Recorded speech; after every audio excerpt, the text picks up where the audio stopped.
The wind didn't just blow, it screamed. It came down from the Oregon line with the taste of iron and ice, a physical thing that shoved the world flat. Here, on the lava plains of Northern California, there was nothing to stop it. The land was a fresh scar, all gray rock and black, skeletal juniper trees. It was a place where God had given up. The year was 1873, and the land held its breath, still smelling of gunpowder and charred pine from the war. The Modoc were gone, hunted or hanged, and the silence they left behind was louder than the wind. Clara Whitfield felt that silence in her bones. It mixed with the cold that had seeped past her skin and was now numbing her heart. She was riding a horse that was mostly dead, a fine bay mare her father had given her, now just ribs and fear. The horse stumbled, its breath pluming in wet, ragged clouds. Clara clung to the frozen mane, her body a single knot of pain. She was still wearing the dress. It had been white satin, shipped from San Francisco. Now it was a ruin of mud, ice, and her own blood. The delicate lace at her throat was ripped away, and the skirt was shredded from brambles and rock. The left side of the dress, just above her hip, was a dark, frozen crust. She had been shot. The memory was a hot spike in the freezing fog of her mind. Amos, her husband, a man she had known for 1 week and been married to for 1 day. He was a rancher, a man who owned miles of land and herds of cattle, and who believed he owned her, too. He was thick, with hands that knew only how to grip, to take, to hold down. She had defied him. She had refused. On their wedding night, he had laughed, a sound like rocks grinding together. He'd shown her the small iron rod heating in the fireplace, the one he used for his prize bulls. He'd told her he would mark her, make her his property in a way no one could dispute. She had hit him. She had used the heavy whiskey decanter, and when he fell, she had run. She ran from the heat of that room, from the smell of singeing hair and entitlement, out into the stable. She'd gotten the horse, fumbling with the saddle in the dark. A shot had cracked the night open. The pain was a sudden, white-hot fire in her side, but the terror was stronger. She had ridden into the teeth of the storm, aiming for nowhere, just away. Now there was no more away. The bay mare shuddered, its legs buckling. It gave a low, whistling groan and collapsed onto the black, snow-dusted rock. Clara was thrown clear, landing hard on her wounded side. A cry tore from her throat, thin and sharp, stolen instantly by the wind. She lay there, the world tilting. The sky was a low, bruised ceiling of gray. The wind howled, a chorus of ghosts laughing at her from the volcanic ridges. She tried to stand, but her legs were water. The cold was a comfort now, a heavy blanket pulling her down. She crawled, her fingers splitting on the sharp rock, dragging the ruined satin through the mud. She made it 10 feet, maybe 12, to the partial shelter of a volcanic overhang. It wasn't enough. The snow was starting to stick, tiny white needles that stung her face. She closed her eyes. It would be easy to sleep. Just let the cold take the pain away. Let it take Amos's face away. Let it take everything. She was so tired. She huddled, pulling her knees to her chest, and the gray world went black. He saw her fall. Kinpuash lay flat on a ridge 50 yards away, hidden between 2 jagged pillars of lava. He was a ghost himself, a remnant. He watched the woman and the horse with eyes that had seen too much. His world was this cave, this rock, this unending hunger. His first thought was ambush. The soldiers, the ranchers, the bounty men. They were everywhere. They hunted his people like animals, and he was one of the last few left free in his own land. He clutched the old rifle beside him, its stock smooth with wear. His shoulder ached from an old wound, and his belly was a hollow pit. He hadn't eaten in 3 days. He watched her crawl, a white woman, a Set. The word was ash in his mouth. They were the reason his son was dead. They were the reason his wife was gone, taken south in chains. They were the reason the very air smelled of death. And she was wearing a wedding dress. The irony was so bitter it almost made him laugh. A celebration. They celebrated while his people's bones lay unburied in the stronghold. He saw the charred remnants of a village every time he closed his eyes. The horse was dead. The woman was next. He should leave her. It was justice. It was survival. Every instinct screamed at him to stay hidden, to let the storm do its work. She was his enemy, dressed in the fancy clothes of her conquering people. But she was not a soldier. She was not holding a gun. She was just dying. He watched her stop moving. The wind tore at her pale hair, whipping it across her face. She was small, huddled against the rock, already looking like a drift of snow. He hated himself for what he was about to do. He rose, a shadow moving against the gray rock. He was thin, wearing the remnants of trade blanket leggings and a worn buckskin shirt. His feet were wrapped in rags. He moved without a sound, his rifle in one hand. When he reached her, he stood over her for a long moment. Her face was blue with cold. Her lips cracked. He saw the dark stain on her dress. Blood. Fresh blood. This was not a traveler lost in the storm. This was a fugitive, like him. With a groan that was part pain and part curse, he slid his rifle onto his back. He bent down, expecting her to be heavy, but she was light as a bundle of dry sticks. He lifted her into his arms. She moaned, a sound like a small animal, but did not wake. He carried her back toward his ridge. The wind tried to rip her from his grasp, blinding him with snow. He moved slowly, his wounded shoulder screaming, his empty stomach clenching. He was bringing the enemy into his home. He was bringing his own death into his hiding place. The cave was not deep, just a hollow in the lava, a tube where fire had once flowed. It was shielded from the wind. In the back, he had a small pile of furs, a single coyote skin and a ragged army blanket he had scavenged. He laid her down on them gently. The air in the cave was still, but just as cold as outside. He couldn't risk a fire, not one big enough to give real warmth. Smoke would be a death sentence, but she would die of the cold if he did nothing. He went to the mouth of the cave and gathered dry, brittle sagebrush twigs. He brought them back to the deepest part of the hollow, where the rock curved overhead. He built a tiny, careful pile. Using his flint and steel, he struck a spark into a pinch of dry moss. It caught. He fed it twigs, one by one, building a fire no bigger than his hand. It gave off almost no light and a thin, pale smoke that vanished into the cracks of the ceiling, but it was heat. He turned back to the woman. She was shivering now, a violent rattling tremor that shook the furs. He looked at the blood.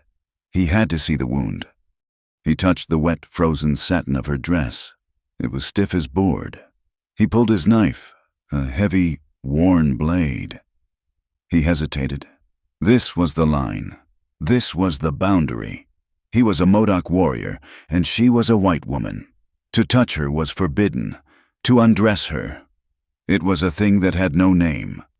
He saw the faces of his family, slaughtered by men who looked just like her. He looked at her face, blue and pale.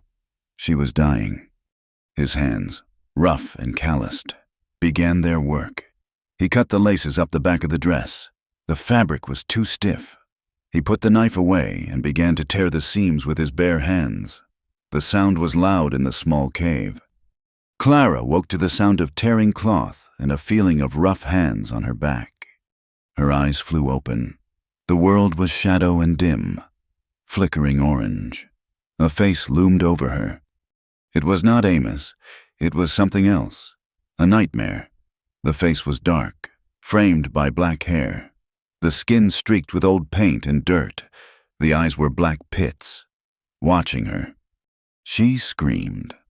She scrambled backward, adrenaline flooding her, erasing the cold and the pain. She hit the hard rock wall of the cave. "Get away!" she shrieked, her voice raw.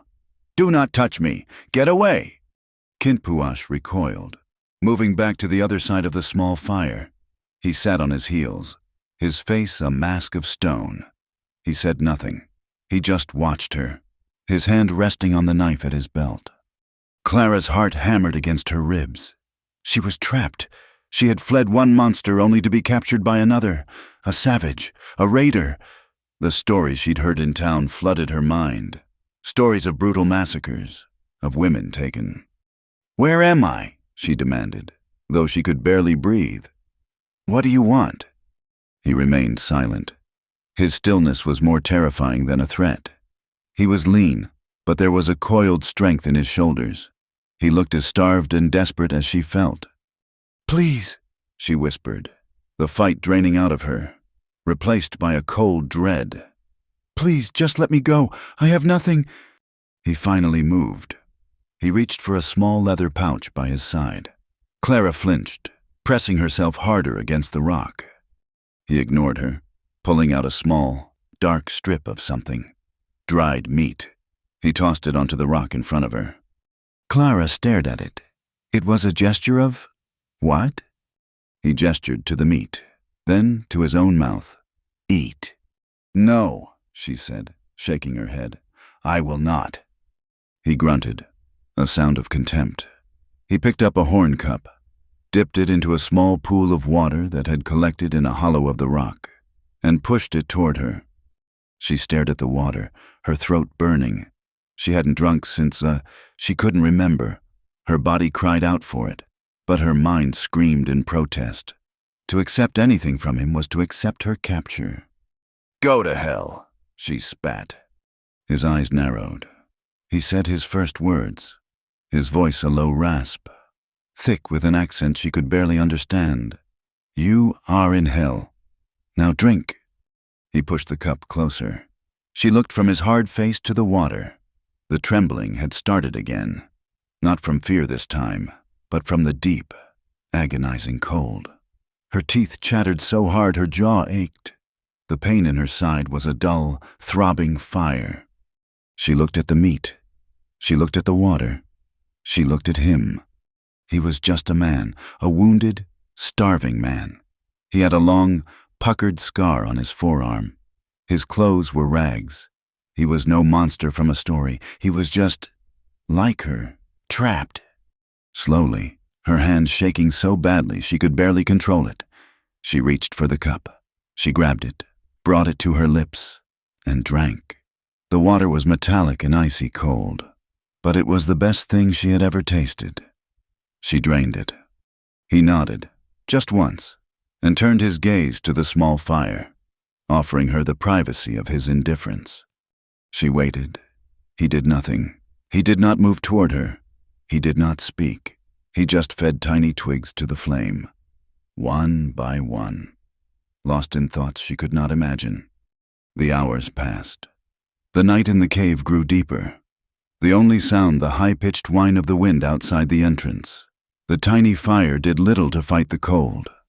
Clara's shivering became uncontrollable. The warmth from the water was gone, and the fever was rising. She started to drift, her mind slipping back to the ranch. She saw Amos's face, his eyes hot and wet. She saw the red-hot iron. She cried out, a small, choked sound, and her eyes snapped open. The Modoc was watching her again. "Fever," he said. It was a statement, not a question. She just stared at him, wide-eyed. He stood up. Clara tensed, every muscle in her body preparing to fight. "The dress," he said, pointing. "Blood must clean." "No," she cried, pulling the torn edges of the satin around her. "You will not touch me." "You will die," he said, his voice flat. "The blood fever, I have seen it." He stepped toward her. She held up a hand. "Please, I am married. You cannot—" His face twisted in a look of profound, bitter humor.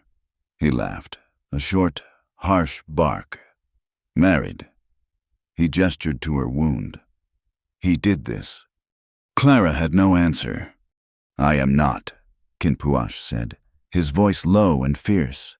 "Say it, man." He spat the word. "I will not hurt you, but you will die." He did not give her a choice this time. He moved with a speed that startled her, kneeling beside her.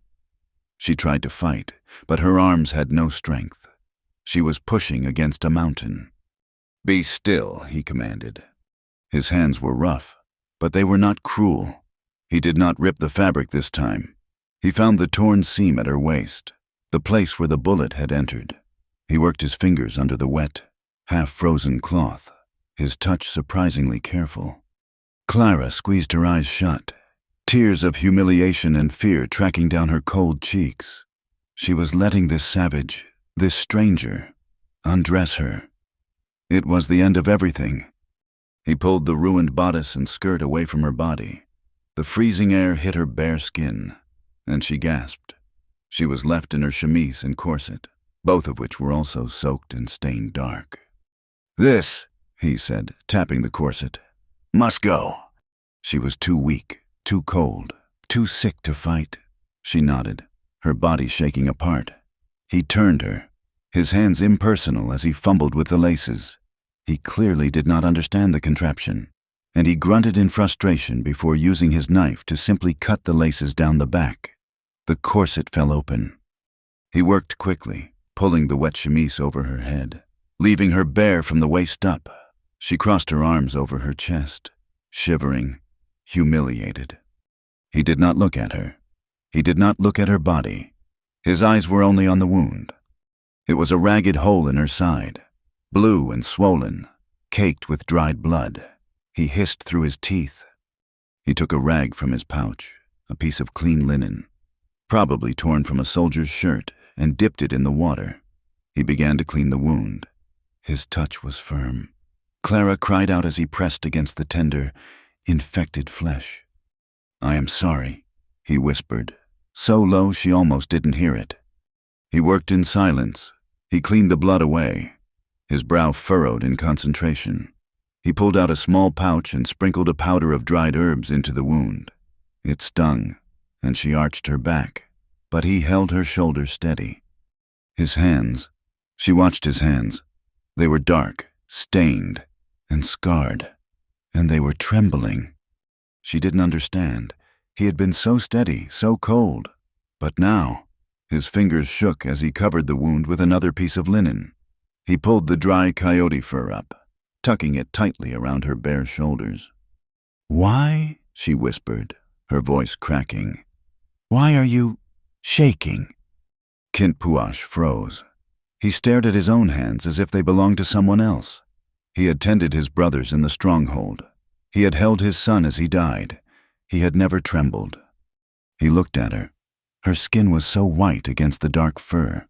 It was the color of the paper they signed treaties on, the color of the flags the soldiers carried. It was the color of the enemy, and he was touching it.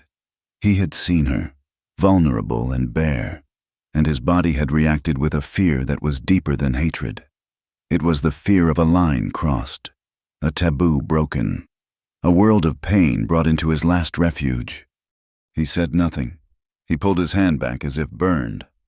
He retreated to the other side of the fire and sat with his back to her, facing the mouth of the cave. He pulled his own ragged blanket around his shoulders. The storm quieted as the first pale, watery light of dawn filtered into the cave. It illuminated the two figures, separated by a fire no bigger than a fist. They were two fugitives, trapped by the snow, trapped by their pasts. A dead silence filled the cave, heavier and more fragile than the snow outside. They had survived the night, but the morning, Clara knew, would be worse. Clara woke to a world of gray light and silence. The wind's howl had died, leaving an aching quiet that felt heavy, like a blanket packed with snow. For a moment, she did not know where she was. She was not in her father's house, not in the cold grandeur of Amos's ranch.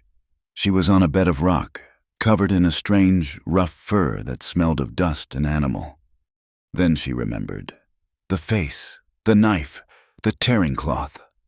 Her hand flew to her side, beneath the fur. She was still bare-chested, but the wound was covered by a clean, dry piece of linen. The throbbing was still there, a deep, hot pulse, but the sharp, feverish edge had dulled. She turned her head, every muscle stiff. He was there. He sat cross-legged near the mouth of the cave, his back to her. The storm had passed, and the pale daylight that filtered in showed him clearly. He was not the shadowy monster of her fevered night. He was just a man. He was working, his hands moving with rhythmic grace. He had a flat, dark stone in his lap and was using a smaller, rounded rock to grind dried herbs into a fine powder. He was gaunt, his ribs visible beneath his torn shirt, but his focus was absolute. He was all angles and tense lines, a man carved from the same hard rock that surrounded them. She studied him, her fear held in check by a cold curiosity. His black hair was matted, tied back with a strip of rawhide, and he was scarred. The long, puckered mark on his forearm was ugly. An old bullet wound, another, whiter line cut across his jaw, disappearing into his hairline. This was not a savage from a story. This was a soldier. He was a man who had seen war, who wore its map on his skin. He was a man, she realized, who had survived. He stopped grinding, his head tilting, listening. He knew she was awake. He did not turn, but his whole body went still. "The fever is less," he said. His voice in the daylight was just a voice, low and tired. Clara pulled the coyote fur tighter, covering herself. "Yes." He scraped the green powder from the stone into a small pouch. "Good. You drink." He nodded toward the horn cup. She pushed herself up onto her elbows. The movement sent a jolt of fire through her side, and she gritted her teeth, refusing to make a sound. She reached for the cup and drank.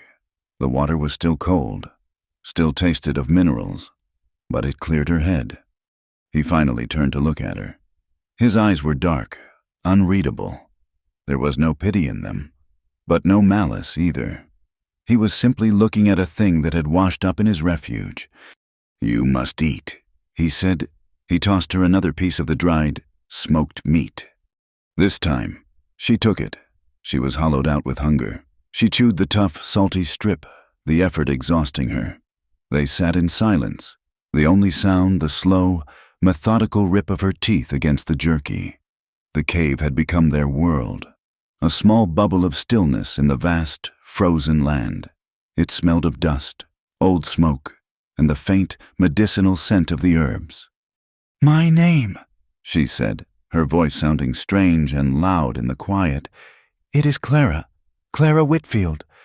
He watched her, his expression unchanged. He gave a single, slow nod. "Clara," he said the name carefully, as if testing its weight. She waited. He offered nothing in return. The silence stretched again, but it was different now. She had given him a piece of herself. "And you?" she asked, softer this time. He looked away, toward the bright, snowy landscape outside the cave. "My name," he said, and his voice hardened, "is Kintpuash." The name meant nothing to her, just a collection of hard sounds, but he said it with a pride that was like a shield, a last defense. "You are Modoc." She stated it was not a question. The war had been in all the papers, the talk of the settlements, a brutal, bloody affair. The settlers called them savages, murderers. Looking at the scarred man before her, she saw only a survivor.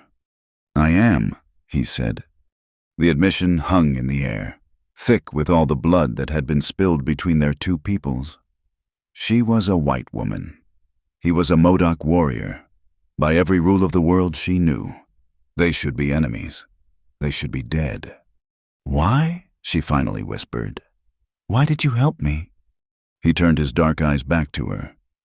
"You were dying. It was not a good day to die." He looked down at his own hands, the hands that had trembled. "And you were like me. Like you." "Hunted," he said. Clara's gaze dropped to the jerky in her hand. Hunted. Yes, that was the word. She had been hunted by her own husband. The need to explain, to separate herself from the people who had done this to him, was overwhelming. I was, she started, then stopped. How could she explain? I was running. From my husband. Kinpuash watched her. His silence an invitation, or perhaps just an emptiness she had to fill. My father, she said, the words tasting like ash. He had debts. To a rancher, a man named Amos, a powerful man. She looked at Kinpuash, needing him to understand. He gave me to him, like a horse, to settle the account. She saw a flicker of something in his eyes. Not surprise, recognition. I was married yesterday, she continued, her voice trembling. I defied him. He did not like to be defied. She touched her side, where the pain was. She did not say Amos had shot her. She did not say he had tried to brand her. It was too ugly, too shameful. I ran. I took a horse and I ran.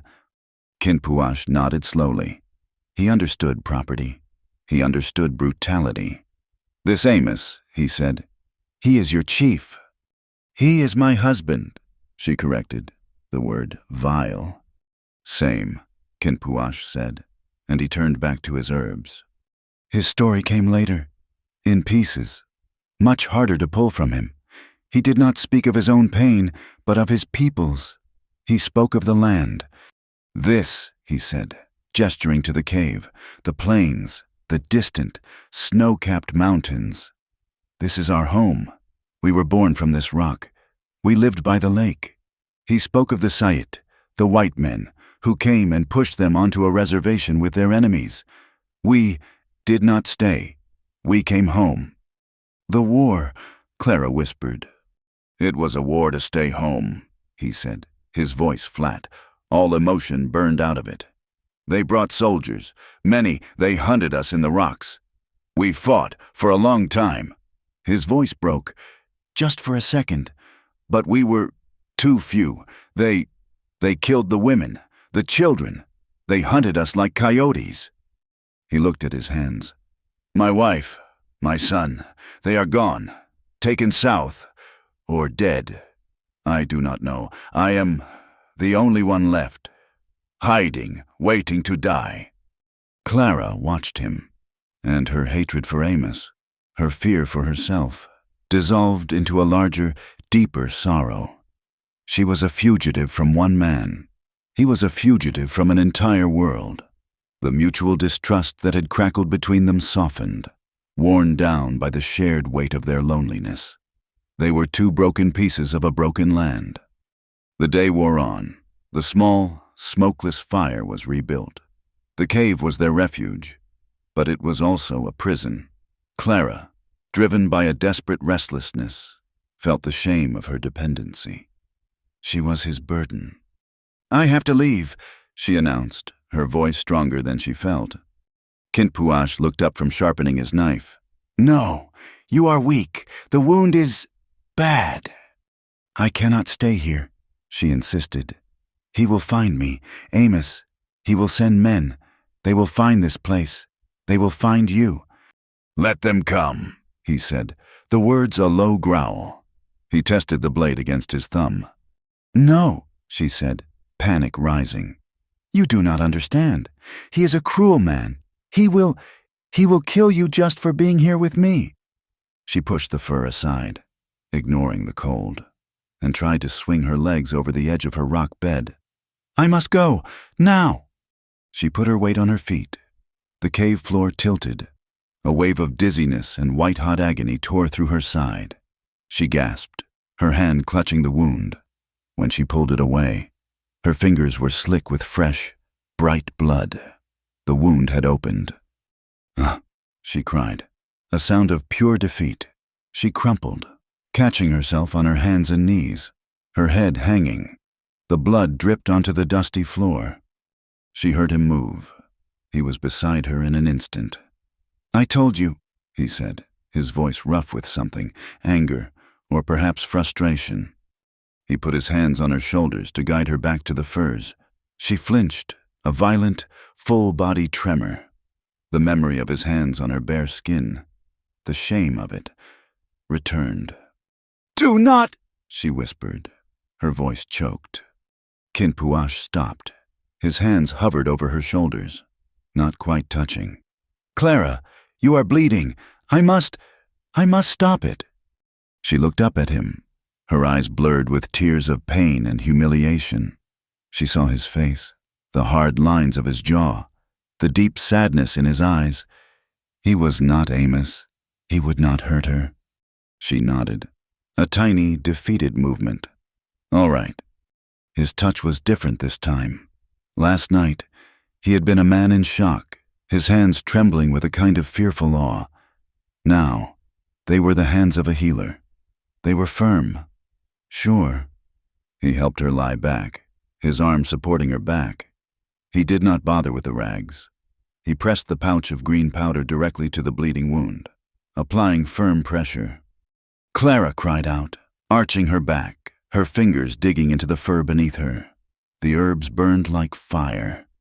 It will stop, he said, his voice quiet, close to her ear. He held her steady, one hand on her shoulder, the other pressed hard against her side. Breathe.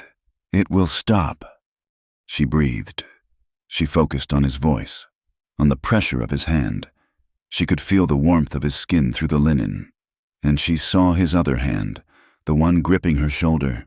It was trembling. Not with fear this time. It was a finer tremor, a tension that ran through his whole arm. He was a man holding himself back, a man touching what he had been taught was forbidden. She saw the guilt in the set of his jaw, the longing for a simple, human touch that his world and hers denied him. When the bleeding slowed, he did not pull away immediately. He just knelt there, holding her, the two of them breathing in the cold, still air. Later, he shared more of his food. He had snared a rabbit days before, and he had been saving the last of it. He roasted it over the small fire, and the smell of cooking meat filled the cave. It was the most human, normal thing Clara had experienced in days. He handed her a piece. They ate in their usual silence. The meat was tough, smoky, and delicious. She ate, and for a moment, she forgot Amos, forgot the wound, forgot the war. A sound bubbled up in her chest. It was small, dry, and strange. A laugh. She was laughing. She was sitting half-naked in a cave, a wounded Modoc warrior her only protector, and she was laughing at the sheer, terrible absurdity of it all. The laugh caught in her throat. It broke. The small sound of mirth fractured into 100 pieces, and she was crying. It was not a quiet, dignified weeping. It was a raw, racking storm of sobs. She cried for her lost father, for the home she could never return to, for the life that had been stolen from her.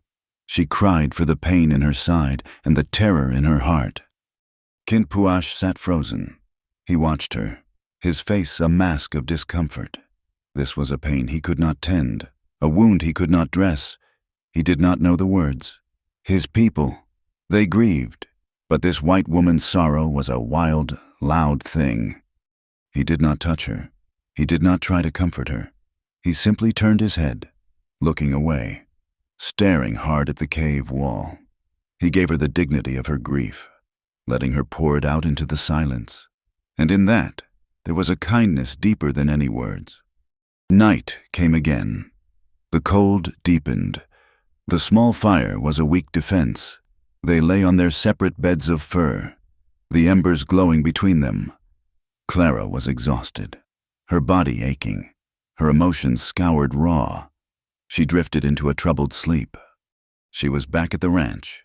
The fire in the hearth was roaring. Amos was holding the iron, its tip glowing a dull, angry red. He was laughing. "You are mine, Clara. You are my property, and I mark what is mine." He advanced on her. She tried to scream, but her throat was closed. The heat was on her face, the smell of singeing. "No!" she screamed, sitting bolt upright. Her heart was a trapped bird in her chest. She was shaking. Across the embers, Kinpuash was already sitting up. He had not been asleep. A dream," she stammered, pulling the fur to her chin. He said nothing, but his posture was rigid. He was staring at the cave entrance, his hand on his knife. He, too, had been dreaming. She could see it. "You also?" she whispered. He looked at her, and in the dim red glow of the embers, she saw the raw pain in his eyes. He did not dream of one man. He dreamed of an army. He dreamed of smoke and gunfire and the screams of his children. "I dream," he said, his voice thick, "of ghosts." They sat there, two survivors, awakened by their own private hells. The cave was dark, the night outside vast and unforgiving. The silence was absolute. Clara was trembling, not from the cold this time, but from a loneliness so profound it felt like dying. She did not think. She acted. She reached out her hand across the small space between them. It was a plea, a question, a gesture that said, "I am here. Are you?" Her fingers brushed the rough buckskin of his arm. He flinched, as if she had struck him. He looked down at her pale hand on his dark arm. It was a shocking contrast, a symbol of everything that separated them, everything that wanted them dead. He should have pulled away. He should have told her no. But he was dreaming of ghosts, and she was warm. Slowly, his own hand, calloused and scarred, moved. He did not grab her. He did not grip. He simply, hesitantly, covered her hand with his. His skin was warm. Her skin was cold. They did not speak. They did not move. Their hands just rested together in the dark. Outside, the moon rose high, bathing the endless snow-covered lava fields in a ghostly white light.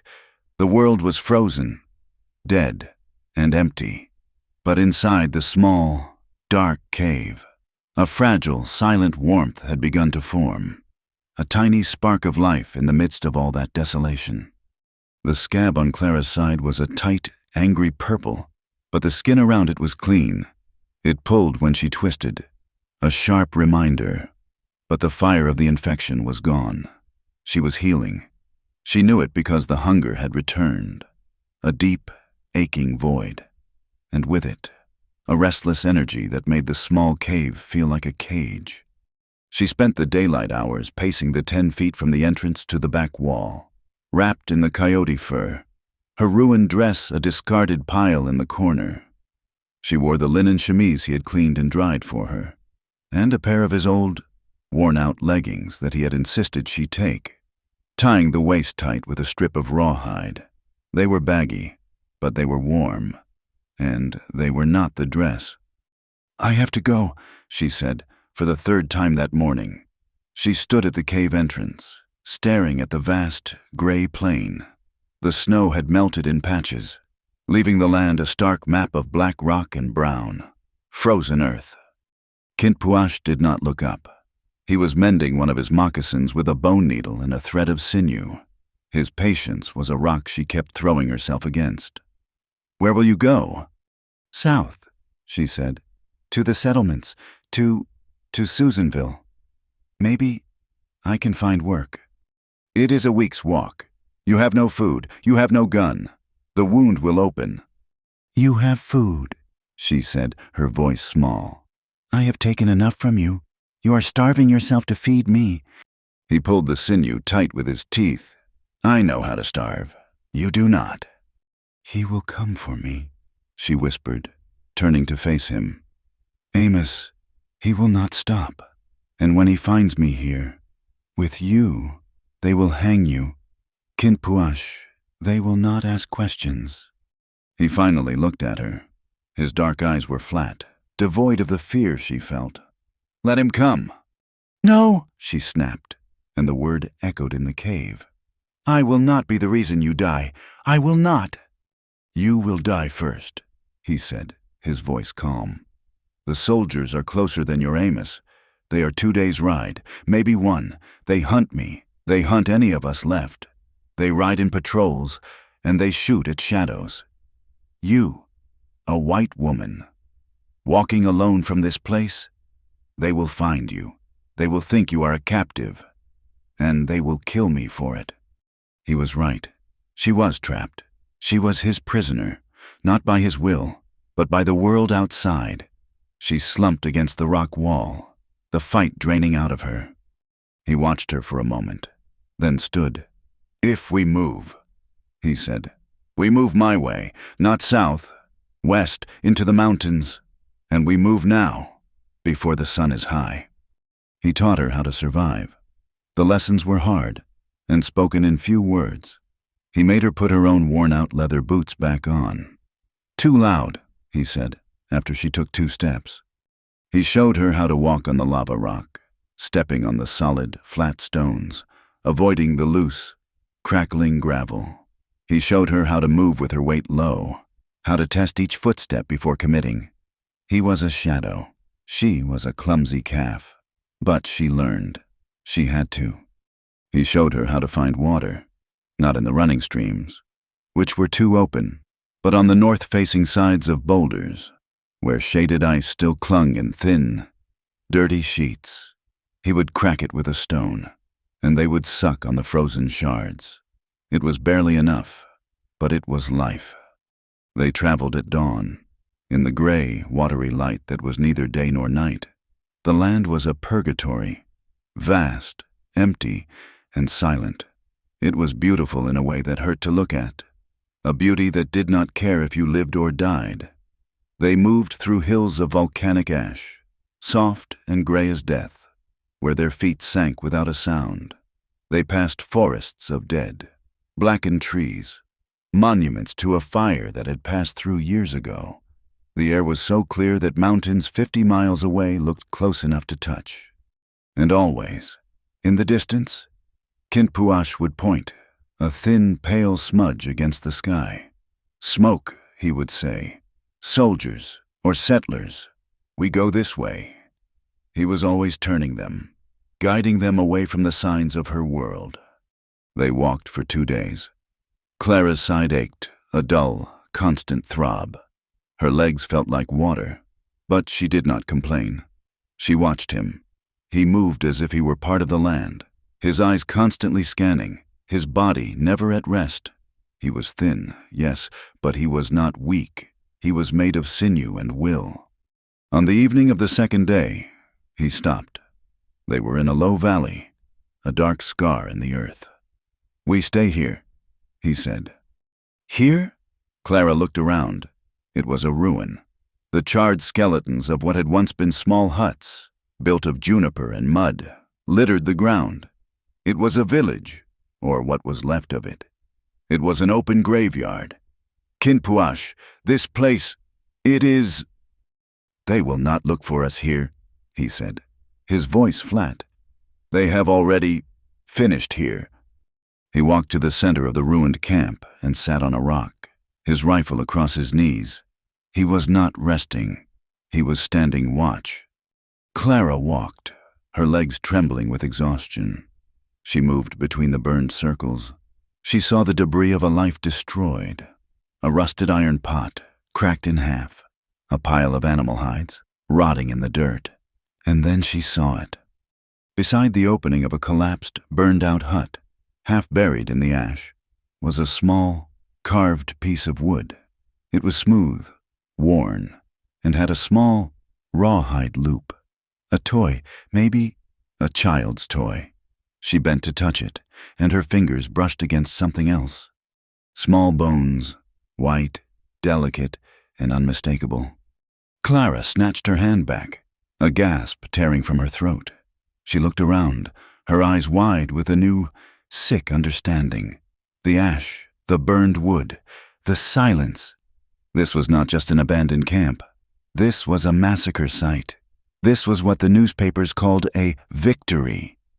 She saw the small skulls, nested in the dirt. She saw the remnants of a cradle board, the carved wood splintered and blackened. This was what had been done to his people. Not a war of soldiers, but a slaughter of families. Her sympathy, the pity she had felt for him, transformed. It burned away, replaced by a white-hot shame that made her sick. She looked at her own pale hands, the hands of a white woman. Her people had done this. Her race, men like Amos, men who believed they owned the world, had ridden through this place and left nothing but bones and ash. And he had saved her. Her gaze lifted. He was still on the rock, a solitary, unmoving figure against the twilight. He was not just a survivor. He was a testament, a witness. Her admiration for him was so profound, so painful, it choked her. He had endured this, had seen this, and he had still found it in himself to lift her from the snow. A sound cut through the silence, the jingle of a bridle, the unmistakable tread of shod horses. Kinpuash was off the rock before she had even processed the sound. He did not run, he moved, pulling her with him. "Down," he hissed. He did not pull her into a hut. He pulled her to a pile of charred, fallen planks, remnants of a larger structure. "Under, now. Do not move. Do not breathe." He shoved her into the shallow, dark space beneath the planks. It smelled of wet ash, mildew, and old, cold death. He slid in beside her, pressing her flat against the damp earth. The space was terribly small. She was crushed between the ground and the heavy wood. His body a hard, warm line against her back. The horses were closer. 4 of them. She could hear the creak of leather saddles. "Nothing here, Lieutenant," a voice drawled. A soldier's voice. "Just like the last one. Picked clean." "They say one of them is still out here," another voice said. Sharper, closer. "That murdering dog. Kinpuash. $500 for his head. I'd like that $500. Clara's heart stopped. She could feel Kinpuash's body go rigid behind her. "Probably halfway to Nevada by now," the first voice said. "Or dead. Let's move on. This place gives me the creeps." Clara's breath hitched. A cough, a sob, a gasp. It was building in her throat. Uncontrollable. The terror, the small bones, the voices, his name. She was going to make a sound. A hand clamped over her mouth, hard. It was Kinpuash. His palm was calloused, tasting of dirt and smoke, and it sealed her lips, pressing her head back against his shoulder. His other arm was a steel bar across her stomach, pinning her, holding her still. She was utterly trapped. His chest was pressed against her back. She could feel his heart, a slow, heavy, powerful thump, thump, thump, against her shoulder blades. It was so slow, so calm. It was her own heart that was trying to hammer its way out of her chest. She could feel the warmth of his breath on her ear. She was breathing his air. The closeness was absolute, more intimate than any touch they had shared. It was not gentle. It was the desperate, physical reality of survival. Her fear was a cold spike, but beneath it, a different kind of fire sparked. Her skin was electric where he touched her. Her heart was racing, but not just from the soldiers. It was him, the solid, living reality of him, holding her in the grave of his people. The horses moved away.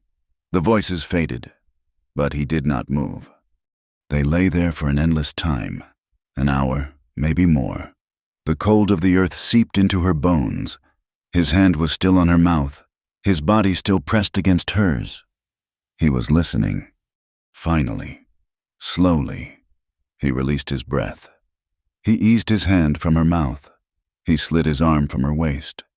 "They are gone," he whispered. He crawled out first. He stood and offered her a hand. She ignored it, scrambling out on her own, covered in black soot and damp earth. She stood, shaking, wiping her mouth with the back of her hand. She was trembling so violently she could barely stand. She turned on him, her voice a raw, furious whisper. "Why?" she demanded, shoving his chest. It was like shoving a tree. "You heard them. They are hunting you. They said your name. Why did you save me?" He looked down at her, his face a mask of old grief, his eyes holding the reflection of the burned-out village. The anger in her face did not touch him. "Why?" she cried again, hitting his chest. "You should have left me in the snow! You should hate me!" He caught her wrist, his grip gentle but unbreakable. "I do," he said. his voice so quiet she barely heard it. She froze. "I tried," he said, his gaze dropping to the dirt. "When I saw you, a set woman, in your white dress, I wanted to let the storm take you." He looked back at her, and his eyes were full of a pain so deep it stunned her into silence. "But I could not." "Why?" she whispered. "All the fight gone?" He let go of her wrist. "Because I could not save mine."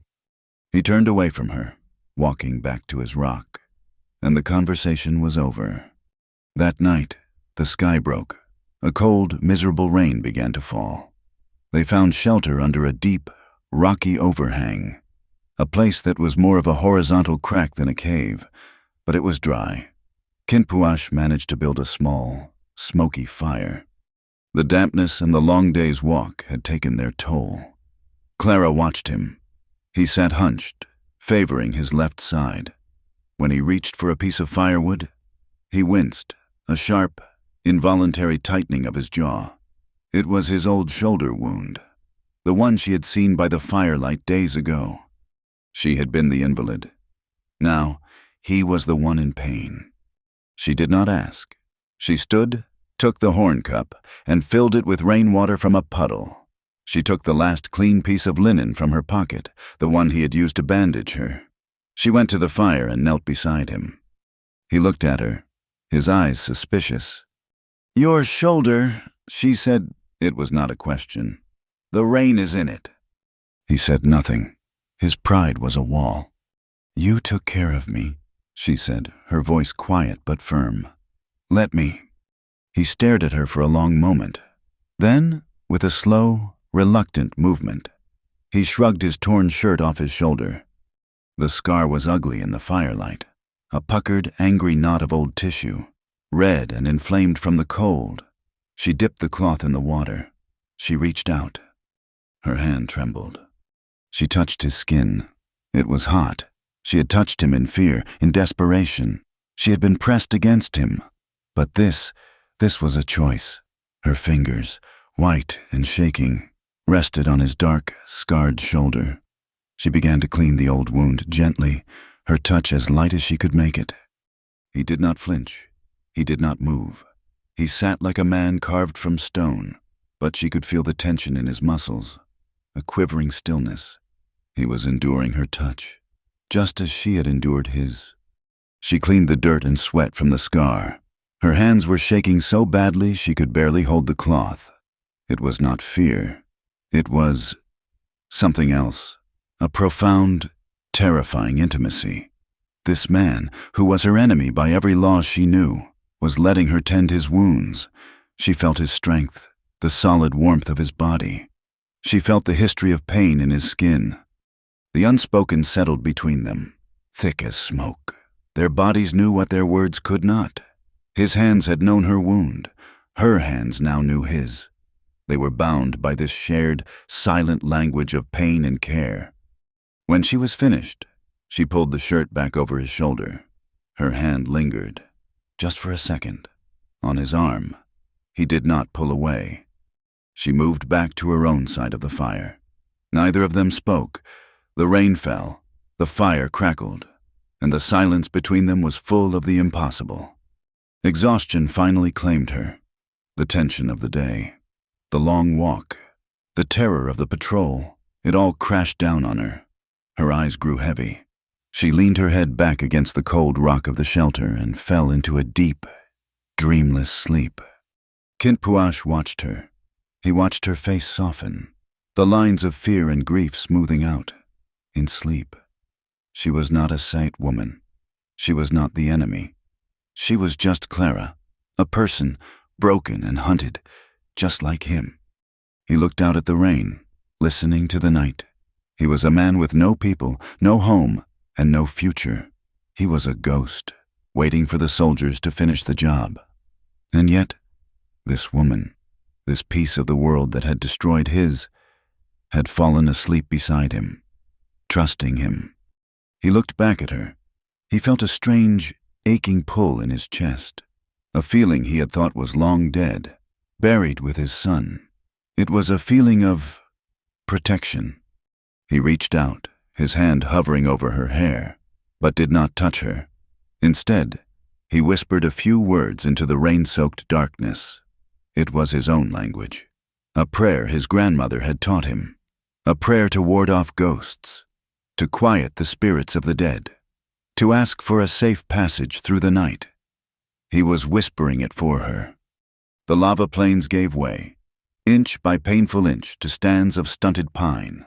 The world of black rock and ash softened, first to a hard, frozen brown, and then, as they descended, to a damp, living earth. The air, which for weeks had been sharp and dry as glass, now smelled of pine needles, wet clay, and thaw. And there was a new sound. At first, Clara thought it was the wind, but it was too constant, too deep. It was the sound of water, a low, steady roar that was getting closer. They had walked for what felt like a lifetime.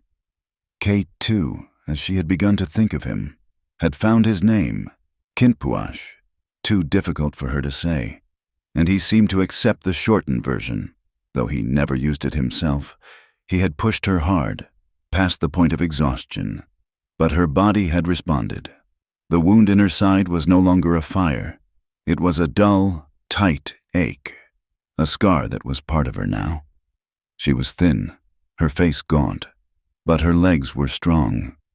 She no longer stumbled. She walked as he had taught her, her eyes scanning, her feet silent.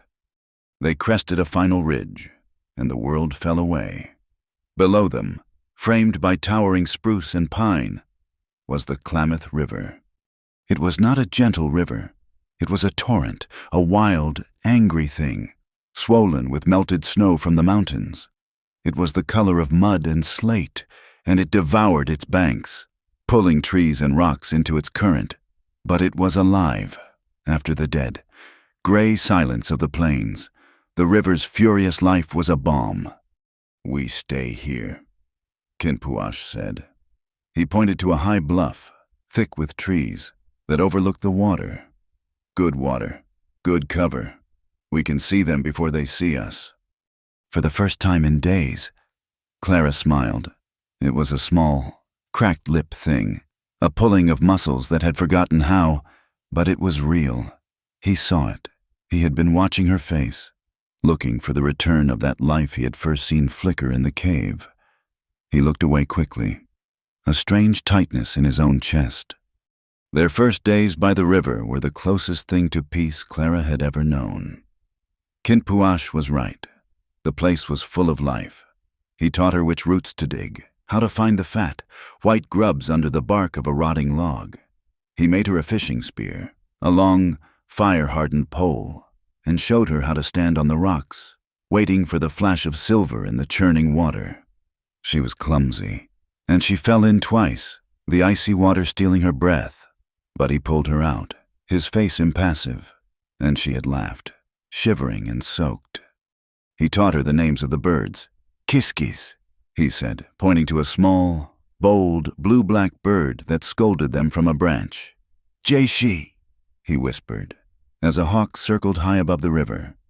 She tried the words, her tongue tripping over the hard, guttural sounds.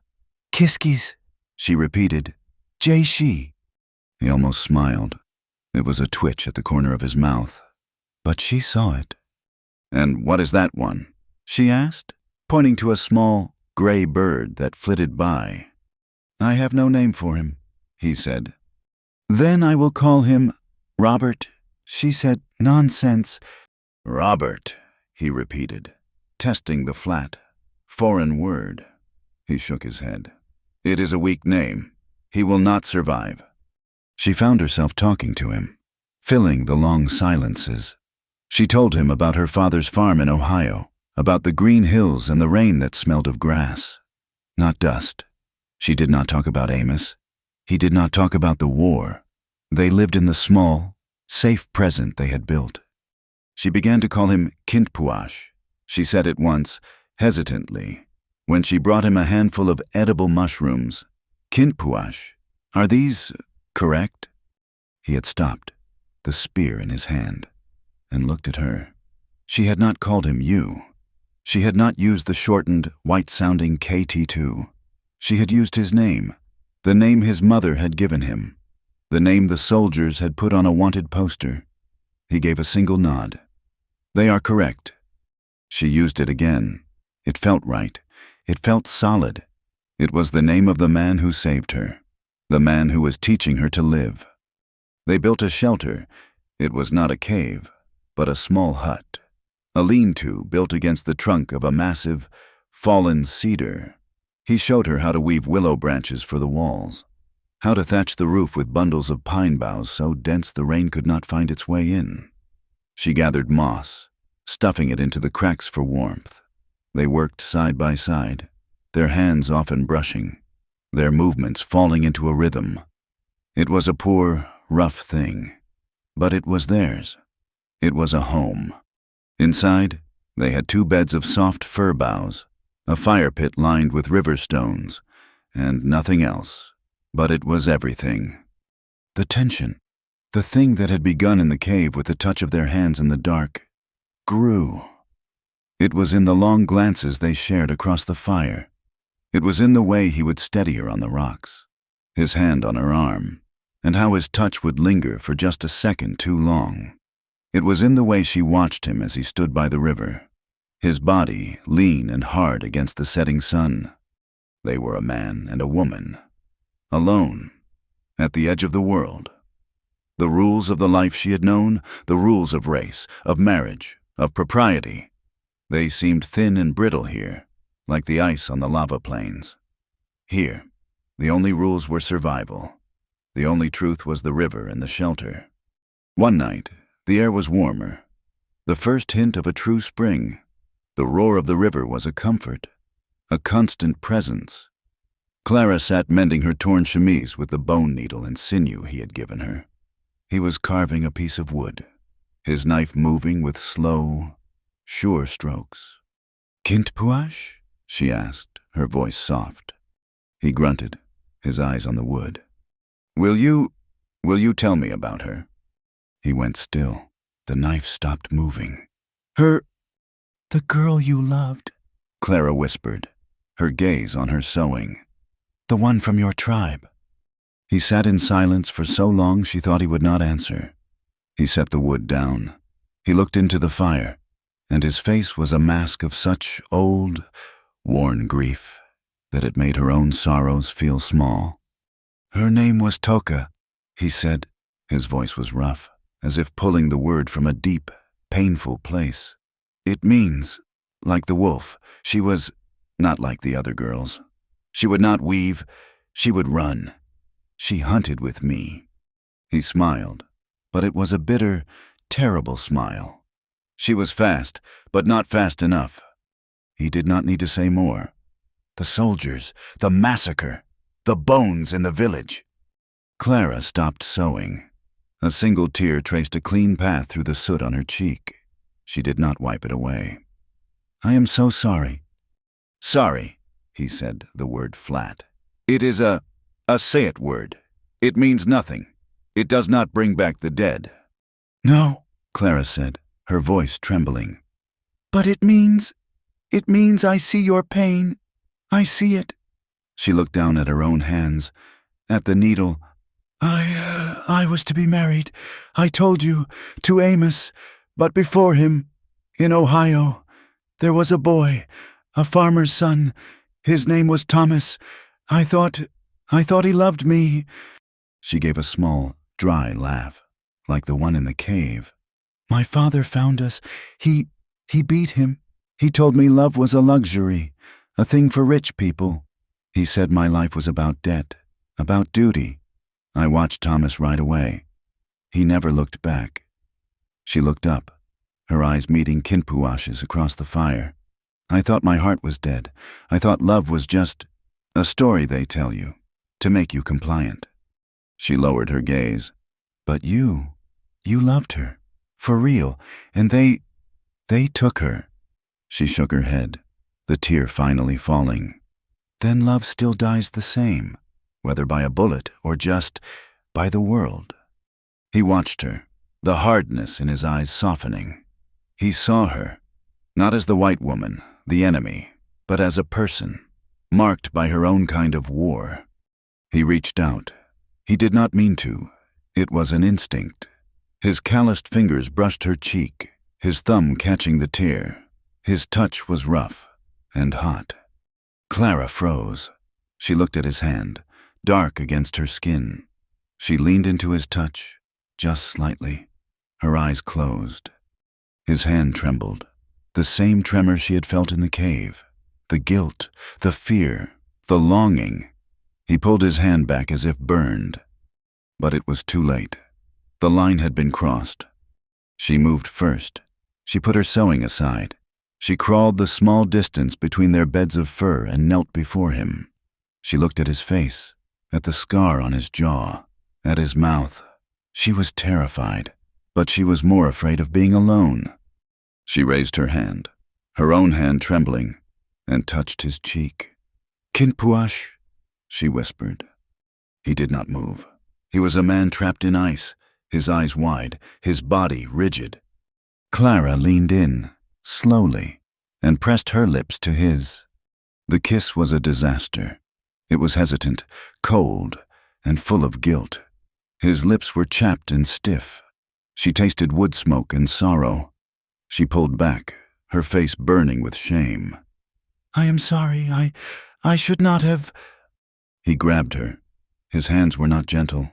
They tangled in her hair, gripping her head. He pulled her back, and his mouth came down on hers. This kiss was not hesitant. It was a drowning. It was all the rage and grief and loneliness of the last year. It was his anger at his lost world, and her anger at hers. It was desperate and hungry, and full of a pain that was sharper than any wound.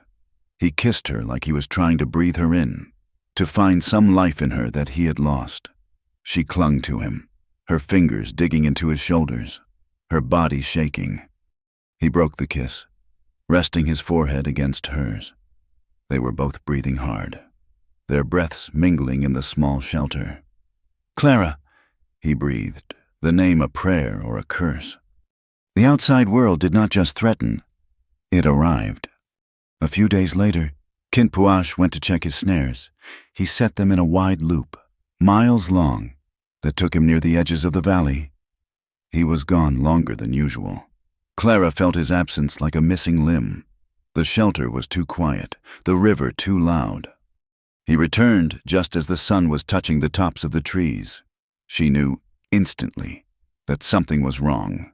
He was not carrying any game.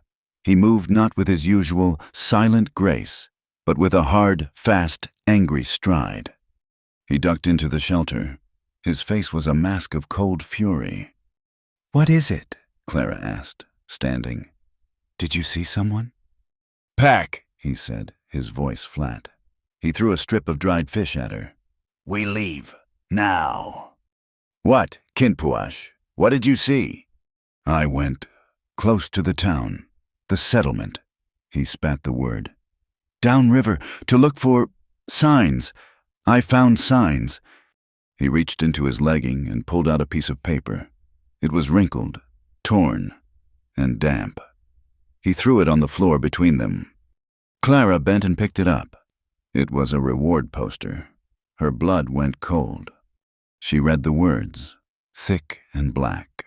$100 for the return of Clara Whitfield, runoff wife of Amos Whitfield. There was a crude description of her. Pale hair, blue eyes, last seen wearing a wedding dress. And then, below it, $500 for the capture, dead or alive, of the Modoc murderer known as Kinpuash, known to be armed, dangerous, responsible for the slaughter of settlers. "Escaped Indian murderer," she read aloud, her voice shaking. "Oh, God! Oh, Kinpuash!" "They are hunting us together now," he said, his voice a low growl. "They think I stole you. They think you are my captive." The irony was so bitter, he almost laughed. "We have to go," she said, grabbing her few things. "Deeper, into the mountains." "No," he said. He stood by the entrance, blocking her way. "Not we, you." She stared at him. What are you talking about? You go south, he said, his voice hard. You follow the river. You find the settlements. You tell them I took you. You tell them you escaped. You tell them I am a savage, a brute. They will believe you. You are white. You're Amos. He will take you back. No. The word was out of her mouth before she had even thought it. You must, he insisted, his face cold. This is finished. Our time here, it is done. I am a dead man. They will find me. But you can live. No, she yelled, her voice cracking. I will not. I will not leave you. I will not go back to him. Do you understand? I would rather die here, with you, than go back to that man. I will not. You are a fool, he roared, and the force of his voice shook her.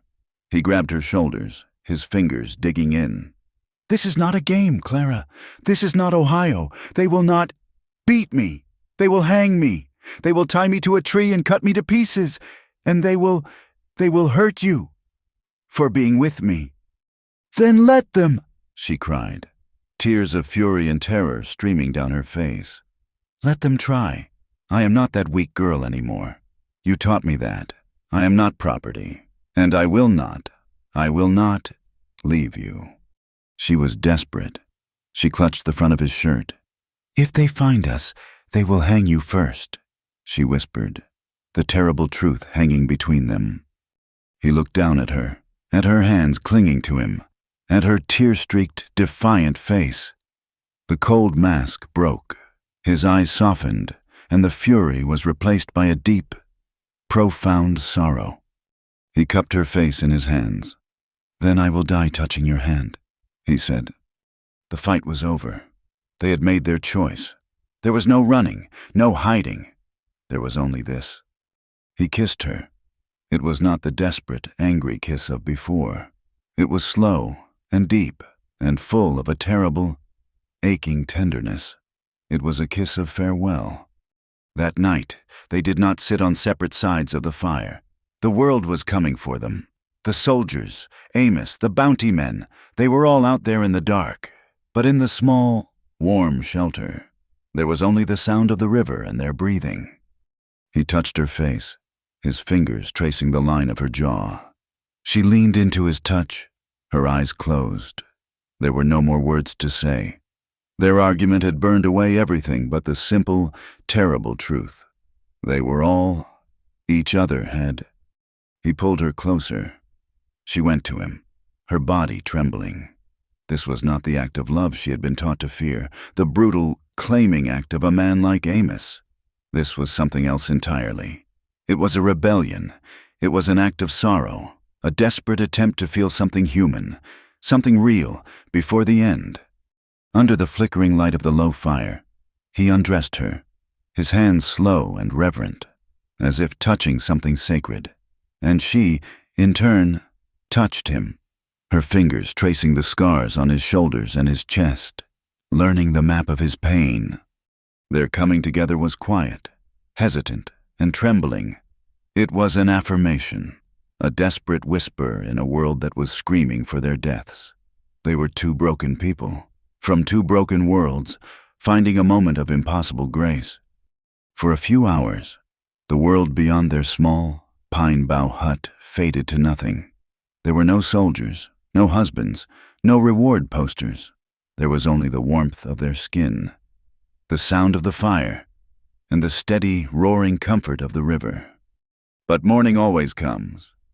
Clara woke first. The shelter was cold.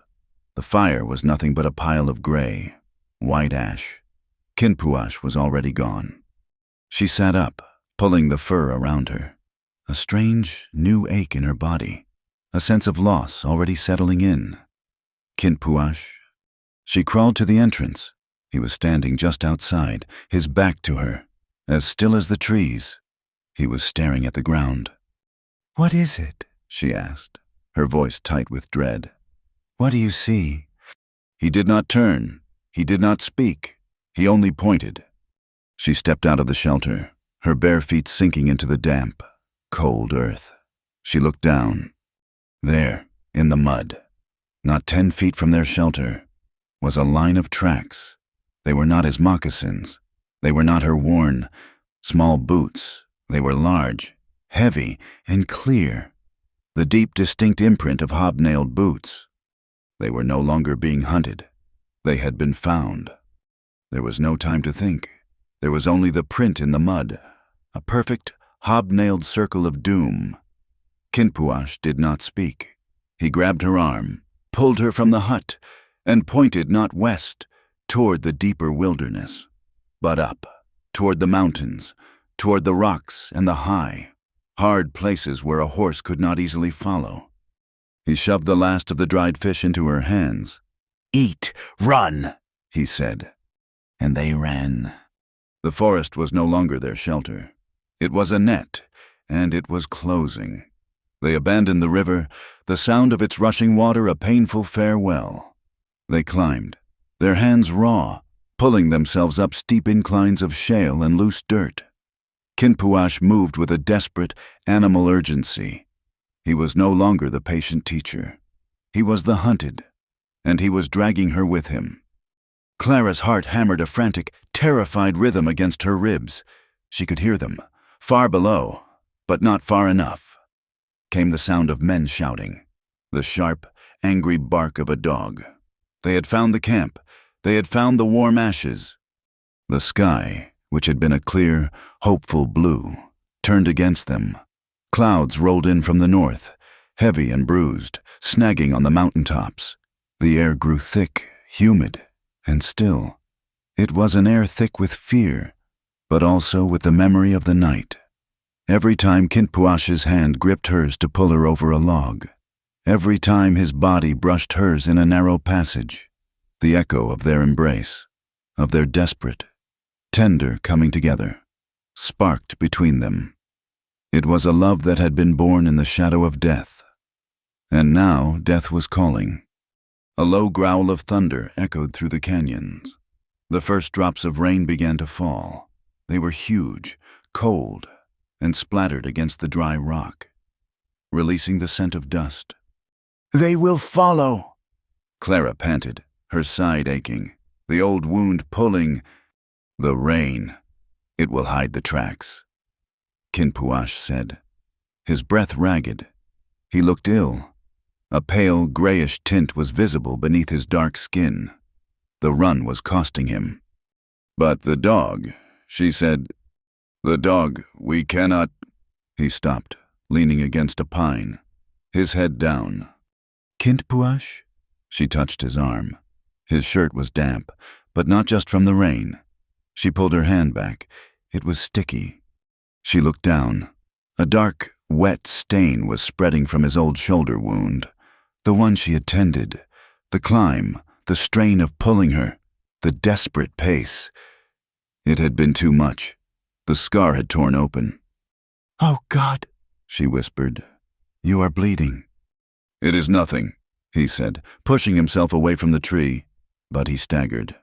"We must go." "You cannot," she said. "You are—" A shot cracked the air. It was distant, a flat, ugly sound, but it was below them. They were being driven, like deer. The rain began in earnest. A cold, driving sheet that turned the world to a gray blur. The thunder was louder now, cracking directly overhead. "This way," he commanded, his voice weaker. He led them into a narrow gorge, its bottom choked with a fast, shallow stream. The water was milky white and churning, full of melted snow and rainwater. "It will hide our scent from the dog. We follow it up." They plunged in. The water was so cold it was a physical blow. It stole Clara's breath, sucking the heat from her legs, soaking her to the bone in an instant. She gasped, but Kinpuash grabbed her hand. "Move!" He stumbled on the slick, uneven rocks. The current tore at him. He was losing blood, and the cold was sapping the last of his strength. He fell to one knee, the water surging around his waist. He tried to stand, but his legs would not hold him. "Go!" he said, his voice a low gasp. He was shivering, his teeth chattering. "Clara, run! Leave me! I am done!"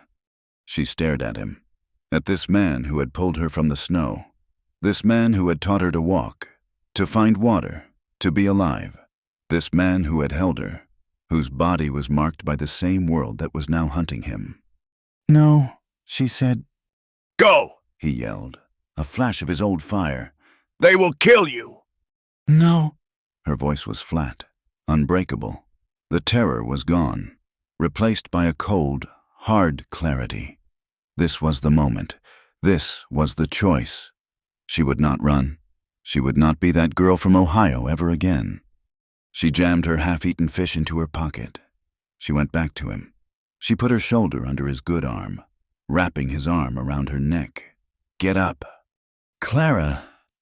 "I said, get up!" she screamed over the rain and the rushing water. She hauled him to his feet. He was heavy, a dead weight, but she locked her knees, gritting her teeth against the strain. He was leaning on her, his head lolling. She was carrying him. She was saving him, just as she had promised. They moved through the shallow water, one agonizing step at a time. She was no longer just a woman. She was a pillar. She was survival. He was shivering uncontrollably against her, his blood a warm, sick wash against her side, mixing with the icy water. It took an hour, or a lifetime. She lost all sense of time. There was only the next step, the next slick rock, the next heave of her legs. Finally, the gorge widened. She saw, through the gray curtain of rain, a structure, a collapsing, miserable pile of logs half buried in the mountainside, a miner's hut. She dragged him from the water, up the muddy bank, and toward it. The door had long ago rotted off its hinges. She pushed him inside, onto the damp, packed earth floor. It was a tomb. The roof had partially caved in, letting the rain drip in cold, steady streams. It smelled of rust, rat droppings, and old, sour whiskey. Rusted tools, a pickaxe head, a broken shovel, lay in one corner. In another was a pile of brown, shattered glass bottles. Kinpuash collapsed onto the floor, his eyes closing, his breathing shallow. He was pale as ash. "No," Clara whispered, shaking him. "No, you do not leave me, Kinpuash." His eyes fluttered open. They were dull, unfocused. "Cold," he whispered. She looked around, frantic. There was nothing, no blankets, no furs, only damp wood and rust.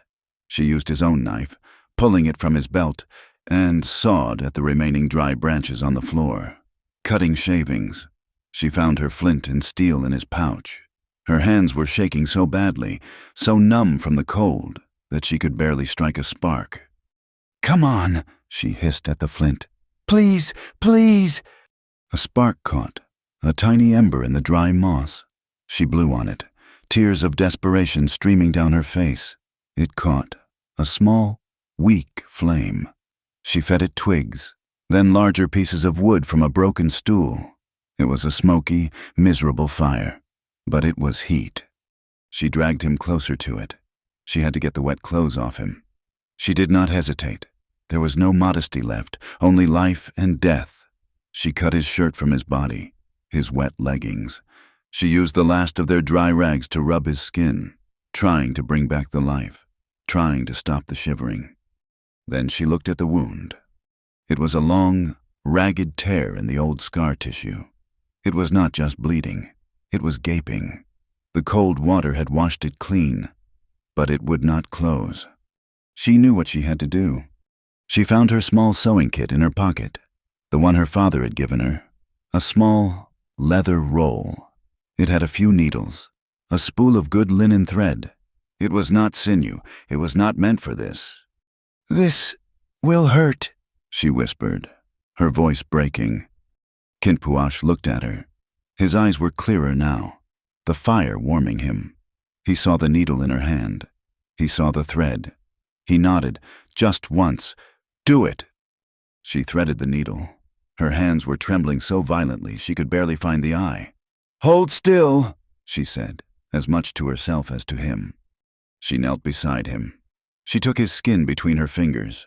She pushed the needle through. He arched his back, a low groan forced from his chest, but he did not cry out. She pulled the thread tight. She made the next stitch, and the next. She was a seamstress, mending flesh instead of cloth. The work was bloody, awful. Her hands were covered in it. Her tears dripped onto his chest, mixing with the blood. She focused only on the needle, on the edges of the skin, on pulling them together. I am almost done, she whispered, her voice a raw, trembling prayer. Just one more. I am almost done. He had not taken his eyes off her. He watched her, his face a mask of agony. But his eyes were full of a terrible, beautiful light. He was watching her, this white woman, this Clara, saving him. He saw the love in her frantic, focused expression, and he saw the doom in the dripping rain and the rusted tools around them. He saw it all. He reached up, his good hand and his fingers, weak and trembling, found hers. He did not grip her. He just touched her. His skin was hot with fever. Clara, he whispered. She finished the last stitch. She tied the knot. It was a crude, ugly line of black thread against his skin, but the bleeding had stopped. She collapsed, sitting back on her heels, her entire body shaking with the release of the tension. And then they heard it. Above the sound of the rain, above the crackle of their small fire, the unmistakable sound of horses, many horses, and men shouting. They were close. They followed us, Clara breathed, her blood turning to ice. Kinpuash's eyes closed. He had known. He had felt it. He pushed himself up onto one elbow. The movement cost him, but his eyes were alive again, burning with a fierce, final light. He grabbed his rifle. No, he said. He looked at her, his gaze holding her. They are here, for me. We can run, she said, grabbing his arm. The back! There must be a back! I cannot run, he said, his voice quiet. My legs, they are gone. But you can. No, she cried, the word a sob. I will not leave you. You must, he insisted. He grabbed her hand, his grip surprisingly strong. Promise me, Clara, promise me. You will live. You will go south. You will find a place where no one knows your name. You will live. I cannot, she wept, her face crumbling. What is living without, I cannot. Promise me, he commanded, his voice raw. I will not, she screamed, clutching his face, her bloody hands framing his. You saved me. I will save you. I will not leave. A boot kicked what was left of the door. It splintered, flying into the room. A man stood there, silhouetted against the gray, rainy light. He was large, bearded, wearing a soldier's coat. He held a rifle. There he is, the murdering. Kinpuash did not wait. He had been waiting for this man his entire life. He fired his rifle from his hip. The sound in the small hut was deafening, a blast of thunder and smoke. The soldier grunted, clutching his chest, and fell backward out of the doorway. Kinpuash! Clara screamed. Another shot, and another. The doorway filled with smoke. Kinpuash was thrown back, as if by a giant hand. A red flower bloomed on his chest, where her stitches had been. Another appeared on his stomach. He looked at her, his eyes wide with a terrible surprise. He tried to speak. A gout of blood came from his mouth. He fell, his rifle clattering on the stone. No! Clara shrieked, a sound of pure, animal rage. No! She saw the men advancing, more of them, soldiers, and one, a man in civilian clothes, his face hard, a bounty hunter. She did not think. She did not feel. She grabbed Kinpuash's knife from the floor. She stood over his body, her hair wild. her face and hands streaked with his blood. "Get back!" she screamed, brandishing the knife. "Get back! Leave him alone!" The bounty hunter laughed. "Look at that, the savage's woman." He stepped forward. Clara lunged, swinging the knife. She was a fury, a cornered, grieving animal. She cut his arm, and he howled, jumping back. Grab her! He yelled at the soldiers. A soldier, younger than the others, moved. Clara sliced at him. She was defending Kinpuash. She would not let them touch him. But a larger hand, a rough, calloused hand, came from behind. It grabbed her hair, yanking her head back. Another arm wrapped around her waist, lifting her off her feet, squeezing the air from her. The knife was kicked from her hand. Got her! She was dragged, kicking and screaming, out of the hut, into the mud and the rain. Kinpuash! Kinpuash! The bounty hunter, the man she had cut, walked into the hut. He stood over Kinpuash's body. He nudged him with his boot. Kinpuash did not move. He is dead, the man said, wiping the blood from his arm. Good riddance. What about the reward? The young soldier asked. 500, dead or alive. We will just say he put up a fight. Leave him. The wolves can have him. We have got what the rancher wants. He walked out of the hut and looked at Clara. She was held by 2 soldiers, her arms pinned, her body limp. The fight had gone out of her. She was just staring at the doorway of the hut, her eyes blank, her face a mask of rain and mud and blood. They did not speak to her. They put chains on her wrists. The cold, heavy iron was a brutal shock. They pulled her onto a horse, tying her feet to the stirrups. She was taken, in chains, back the way she had come, back toward the world of men, back toward the law, toward civilization, back to Amos. The rain washed the blood from her hands, but it could not wash the feeling of his last breath, of his body falling. She rode, a prisoner, her world reduced to a gray, cold nothing. He was gone, and she was being returned. The house was a prison of lace and silence. For weeks, Clara existed in the rooms of Amos Whitfield's ranch, but she was not living. She was an object, a trophy of his power, a piece of property reclaimed. The large, dark rooms, filled with heavy furniture and the smell of polish and old money, were her cell. The windows were latched from the outside. The door to her bedroom was locked at night. Amos did not touch her. He did not need to. His victory was complete.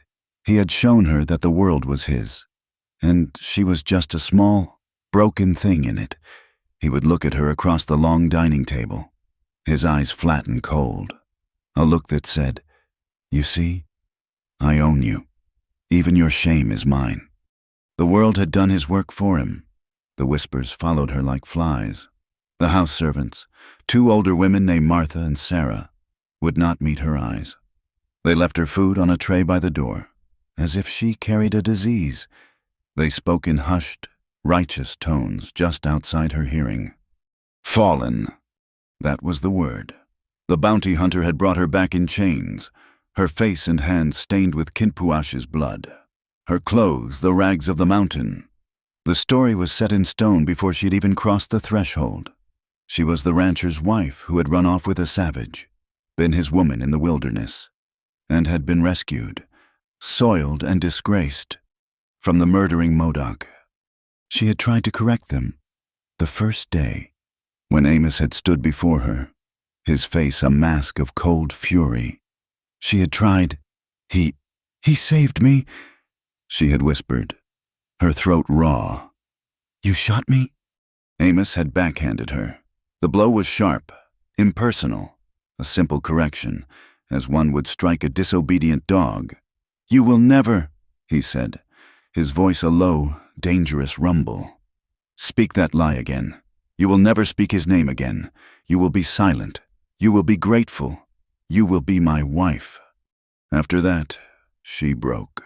The fight that had carried her across the lava plains, the strength that had held Kinpuash as she sewed his flesh, it all shattered. It drained out of her. leaving a hollow, aching void. Kinpuash was dead. He had died for her. Her sacrifice, her refusal to leave, had been for nothing. She had been dragged back anyway. Her eyes grew hollow. She would sit at the window, the one that was latched shut, and stare out at the brown, rolling hills of California. They were so different from the hard, honest gray of the lava lands. This land was soft, tame, and full of lies. She no longer fought. She did not cry. She barely ate. She was a ghost in a wedding dress, waiting for her own body to realize it was dead. She had become what they said she was, a ruined thing. Then, one night, it came. The house was deep in silence. The moon was a thin, high sickle, offering almost no light. Clara was in her bed, her eyes open, staring at the ceiling, listening to the tick of the grand clock in the hall. Tap, tap, tap. The sound was so small, she thought it was the house settling. A branch, maybe. Tap, tap, tap. It was insistent, rhythmic. It came from the window. She sat up, her heart a cold, dead knot. Fear. Was it Amos testing her? A servant? She slid from the bed. The floorboards were cold. She moved across the room, a shadow in her white nightgown. She stood by the window, her breath held. Tap, tap, tap. It was at the bottom of the glass. She looked down, and her heart stopped. A hand, a dark hand, fingers pressed against the pane. She backed away, a gasp catching in her throat. A ghost. He had come back. He was a ghost. Come to take her. Clara.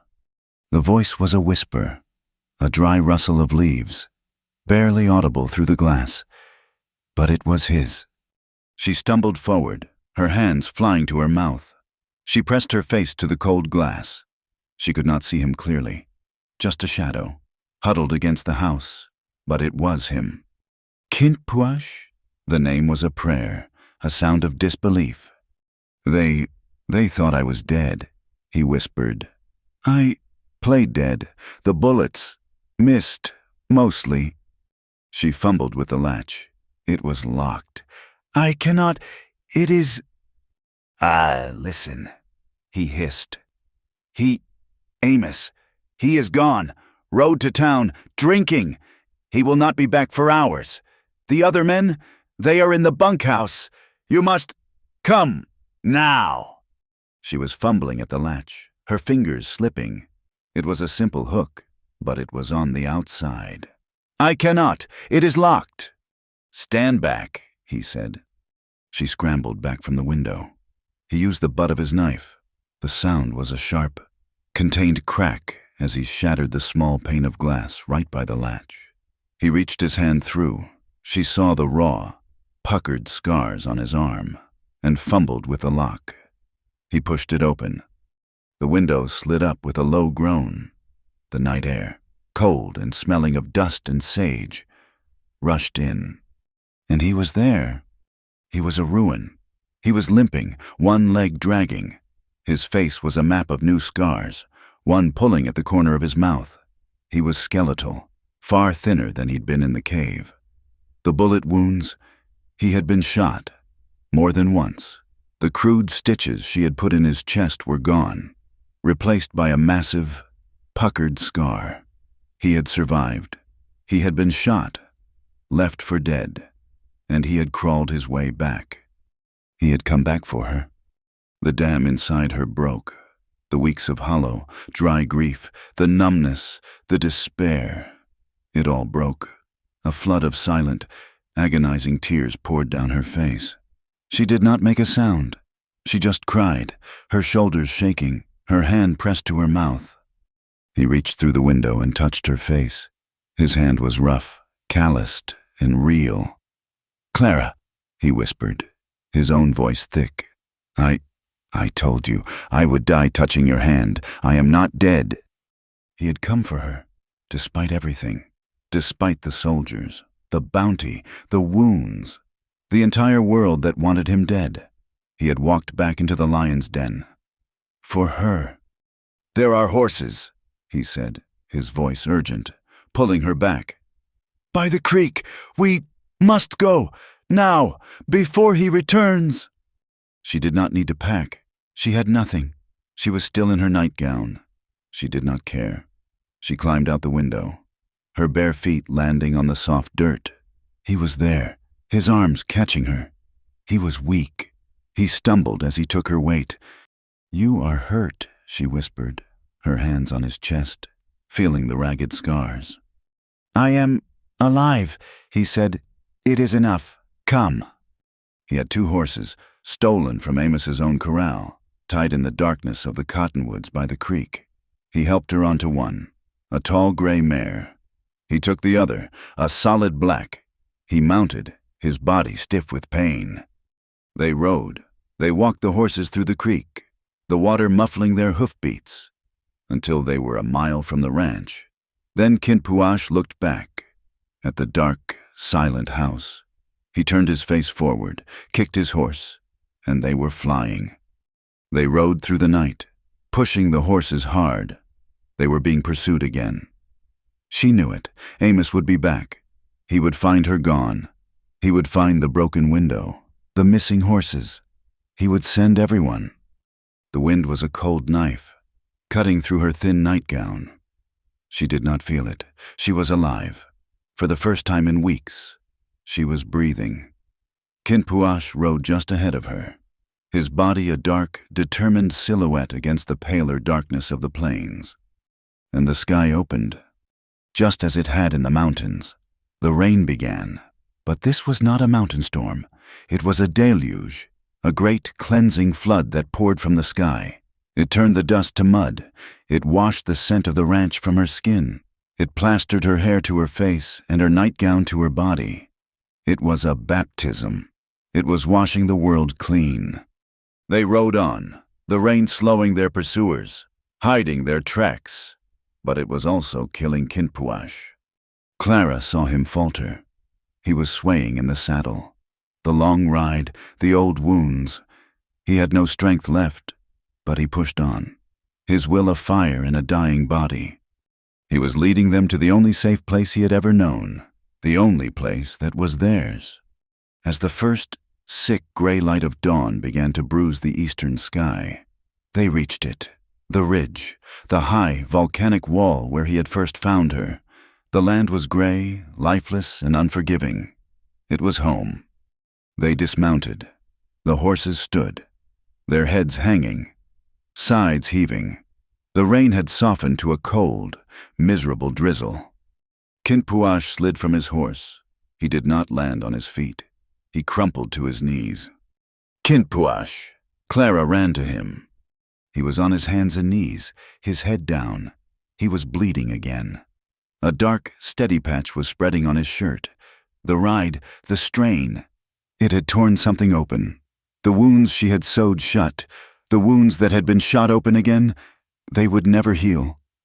I am done," he whispered.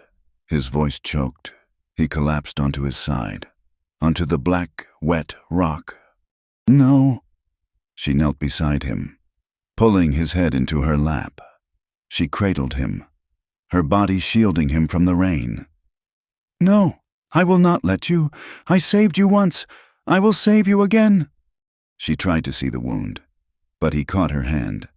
"No, Clara," he whispered. "No more. It is finished. Inside, it is finished." She looked at his face. He was so thin. The skin was stretched tight over his sharp bones. But his eyes were clear, and they were full of her. "I will not go on," she said, her voice fierce, a mother defending her child. "I will not leave you. They can come. They can find us. We will die here, together. Like you said." He smiled.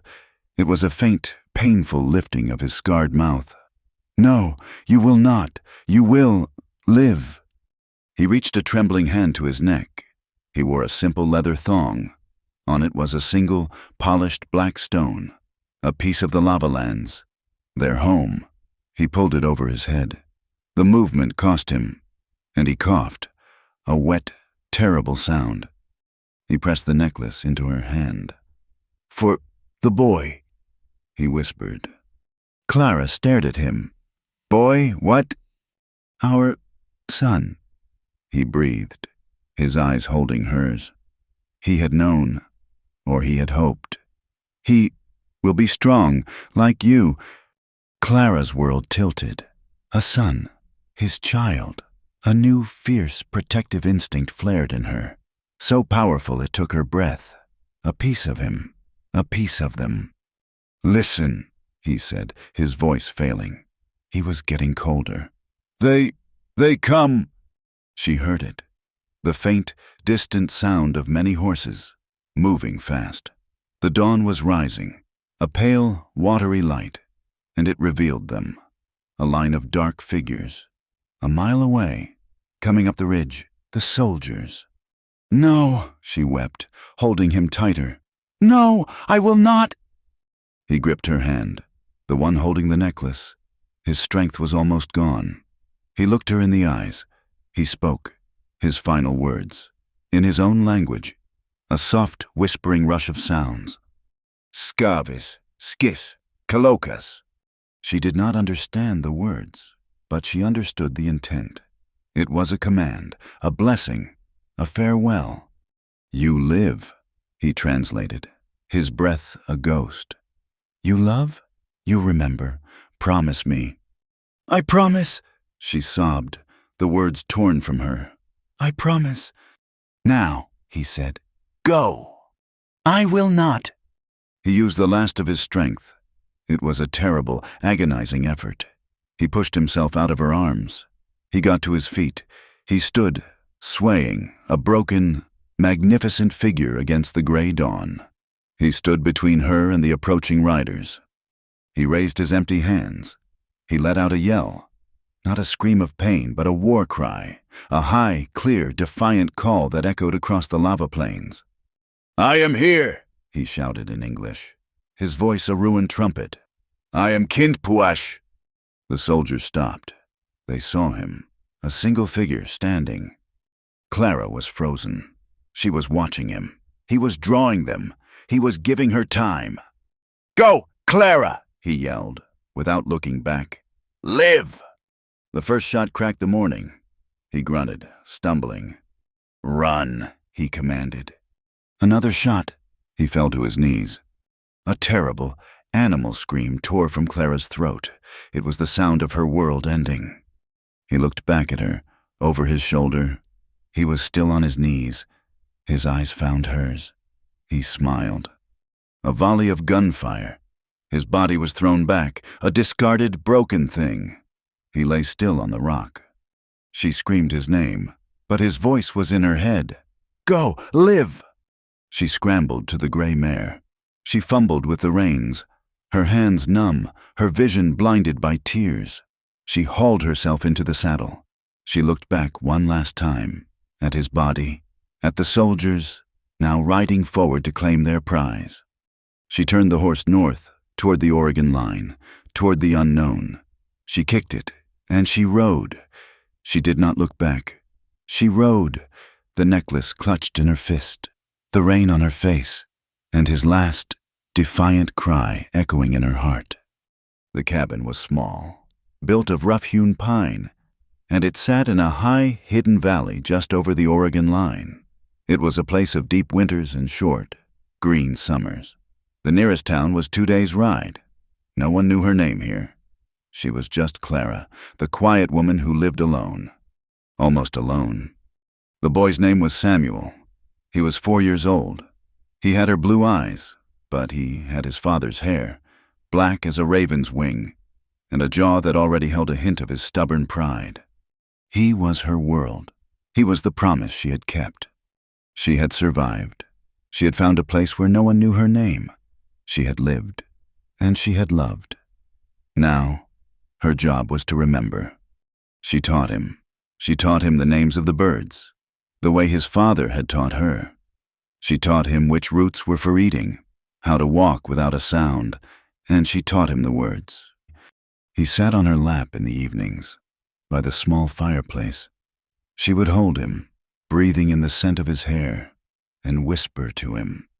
Scavis, sigis, colocas. What does it mean, Mama? He would ask, his small voice sleepy. It means you live, she would whisper, kissing his head.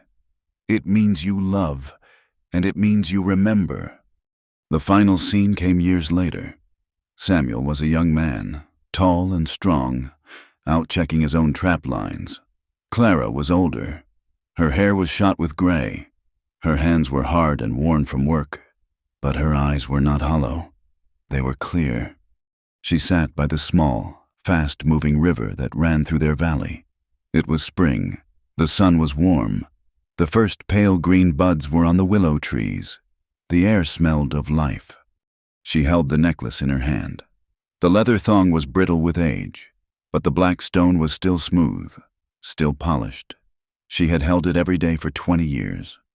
She pressed the stone to her lips. The grief was still there. It was a part of her, like a scar. It was a dull, constant ache that would never truly go away. But it was no longer a fire. It was a low, warm ember. She looked at the river, at the sunlight glowing on the water. She was grateful. He had been forbidden. Their love had been doomed from the start. It had cost him his life. But that love, that brief, impossible time in the cave, in the shelter, in the rain, it had made her truly alive. It had saved her from Amos, saved her from a dead life, saved her from her own hollow heart. He had given her life. He had given her a son. He had given her a reason to remember. She closed her hand around the stone, holding it tight, and watched the river run. Thank you for listening to this story from the Wild West Campfire. We would love for you to comment where you are listening from so we can all connect. Please subscribe to our channel and share your thoughts with us in English.